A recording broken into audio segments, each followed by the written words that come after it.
Whew, wowee, am I nervous for this one. So this video is like completely off the cuff. I did not have this video planned for today. I had a completely different video ready to go, and I just have felt the need to talk about this for a little while now. And I did recently see some tabloids and like headlines come out that brought up a lot of old feelings, I'm not gonna lie. And I want to make this video not only just to share my story and to kind of regain that part of my life back, but also because I really want to hopefully connect to other people who have been through the same thing. And also maybe there's someone watching this that is in the same stage of life that I was in when this happened to me, and maybe I can help prevent something like this from happening or kind of give you a set of warning signs. So, wow. It took me until I was almost 30 years old to realize this, but when I was 17 and 18 years old, I was groomed and manipulated by an older man. And in case you were curious, grooming is when someone builds a relationship, trust, and emotional connection with a child or young person so they can manipulate, exploit, and abuse them. I did a sort of like light version of this in a story time on my channel back in probably like 2017, 2018, something like that. Right around the time that all these headlines came out that like Drake was text messaging Millie Bobby Brown, who was like 13 or 14 at the time, just kind of, you know, inappropriate stuff, and it brought up some feelings back then. But I have a lot more people here since then, so hi, welcome. And also, yeah, I just want to encapsulate what I'm thinking a little bit better and just kind of share the real, raw, honest truth. I feel so nervous. I literally feel sick.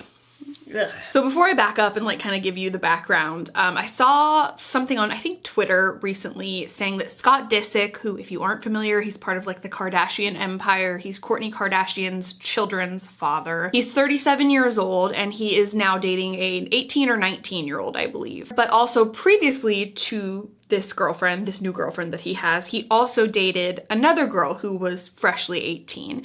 And looking at it from like an outsider's perspective, it's like 18 is the age of consent here in the United States. It's absolutely legal for them to date. It's absolutely legal for them to have sex. It's absolutely legal for them to get married if they want to. And I'm not saying that every young woman or young person who dates an older person is like being manipulated or abused, but it does speak volumes to the fact that it can be a pattern for some people. And I'm just gonna generalize here and say men, because it is particularly men that this, you know, occurs with, but it's definitely not limited to men.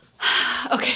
Yeah, I'm just gonna like back up and start from the beginning. This does not have to be perfect. It does not have to be like the most eloquent thing I've ever said. It just has to be true and honest. So that's what I'm gonna do. So I was 17 years old when I first started yuck.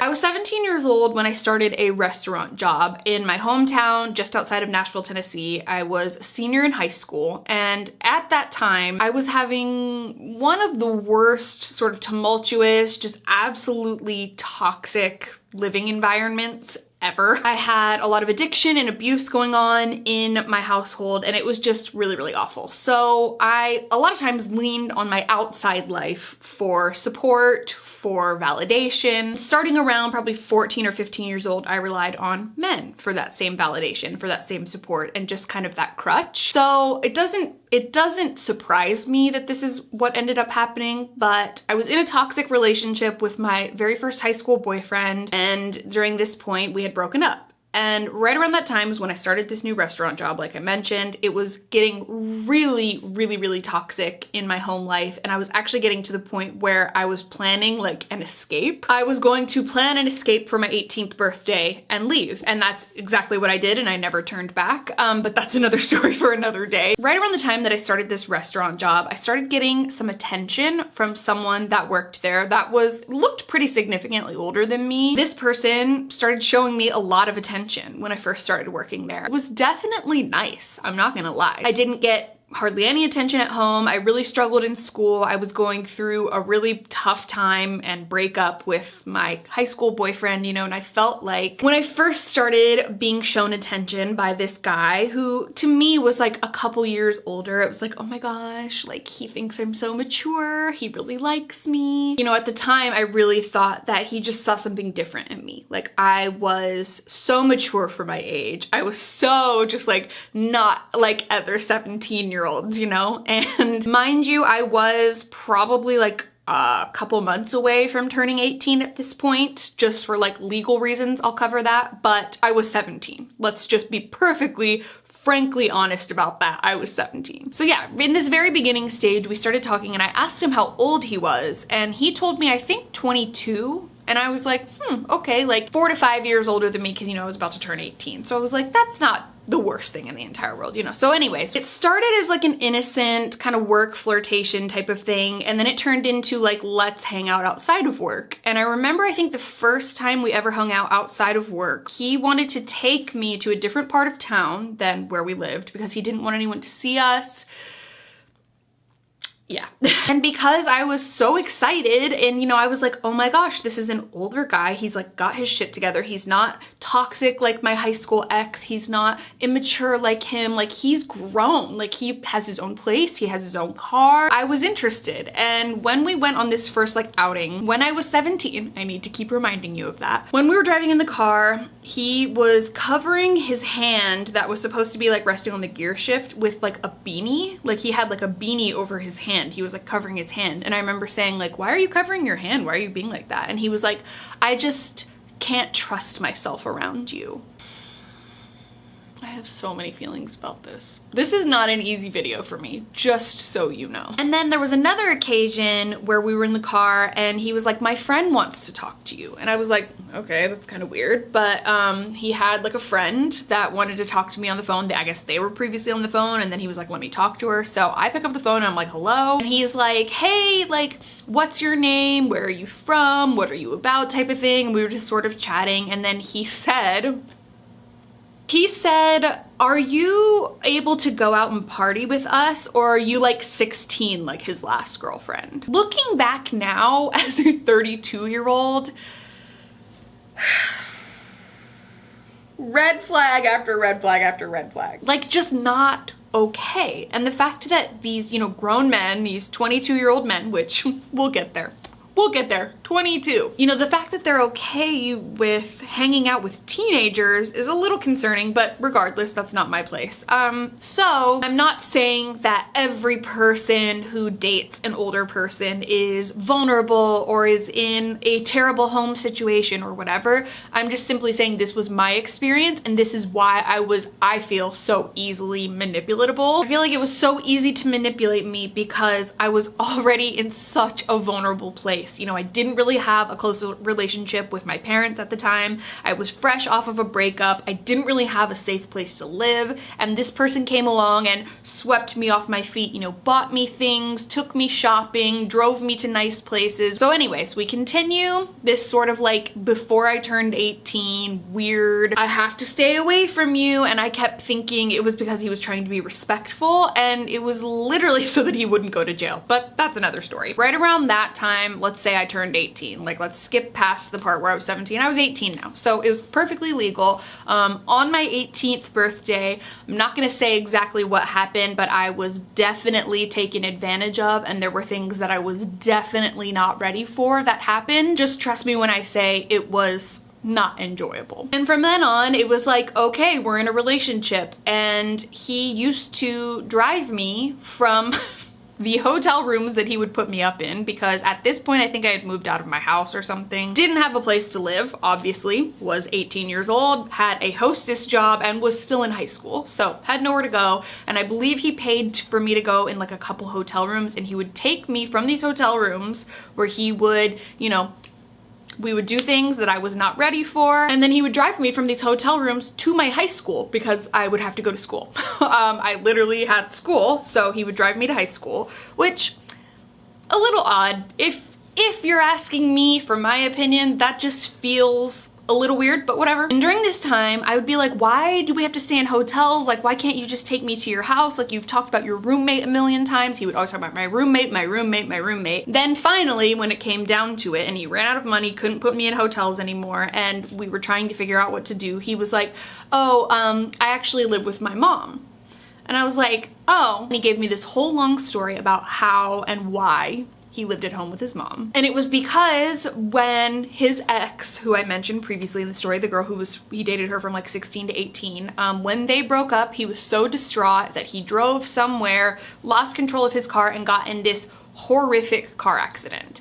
And he talked about this car accident all the time. He said that he broke all of his ribs. He said that he broke like one of his legs or something like that. He had head injuries, internal bleeding, all this stuff. This horrendous car accident that was awful to recover from, that like he almost died. You know, it was definitely like a point of sympathy. That was why he had to live with his mom, because his mom nursed him back to health. I was like, obviously very understandable, like horrible thing you went through, you know? And then, we're gonna jump around in the story a little bit. I hope that it doesn't confuse you, but I just need to get this out of the way right now. There was no car accident. That car accident never happened. I actually have an entire story time about this. I filmed it like 4 or so years ago. Yeah, it never happened. That was not real. It was a method that he used to, again, manipulate me and get sympathy and get what he wanted and have leverage and a way to groom me, let's be honest. Getting groomed, it can vary in a lot of ways, but for me personally, it was sort of like the constant reassurance that he was older, he was more mature than my ex-boyfriend, he could give me a place to live, he could provide a life for me, he would take me away from the toxic situation that I was in with my home life, calling me angel, you know, showering me with money and gifts and promising me all of these things, you know, and so it made me feel really like safe and protected, and like it was exactly what I was looking for at that time in my life. And so obviously I fell for it. And I place zero blame on myself, by the way. I just want to make that very clear. I place zero blame on myself because at this point in my life,